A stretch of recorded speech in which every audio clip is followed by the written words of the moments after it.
রাসূল তো এতিমদের সরদার, পৃথিবীর কোন এতিম যেন বলতে না পারে নবীজি আমার ব্যাপারে কি বলবেন, আমি তো এতিম মানুষ, আর তিনি আমার ব্যাপারে কিভাবে আমার দরদ বুঝবেন। নবীজিকে আল্লাহ পাক এমন এতিম বানালেন, সমস্ত দুনিয়ার এতিমদের সরদার বানালেন। মায়ের পেটে যখন তিনি ছিলেন 6 মাসের সময় মায়ের পেটে থাকাকালীন বাপের এতিম হয়ে গেলেন। যখন প্রসব বেদনা শুরু হয়েছে মায়ের, দুনিয়ায় যখন তিনি আসবেন, হযরতে আমিনা ঘরের ভিতরে বসে তার অবস্থাটা কি, এই সন্তান পৃথিবীতে আসতে পরে যিনি সবচাইতে বেশি খুশি হবেন তিনি তো আজ দুনিয়ায় নাই।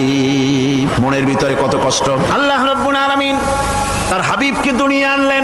রাসূলের দাদা ঘরের সামনে তাঁবুর সামনে দাঁড়ায়া তায়েফ থেকে আগত সাদিয়া গোত্রের লোকদেরকে বলতেছেন, এই ঘরের ভিতরে একটা এতিম বাচ্চা আছে, বেশি টাকা কড়ি দেওয়া যাবে না, যদি দয়া হয় নিয়ে যাও। গরিব মানুষ, এতিম মানুষ দেখে শুনে কেউ আর নিতে চায় না। সবশেষে এলেন ভাগ্যবতী মেয়ে, ভাগ্যবতী মহিলা।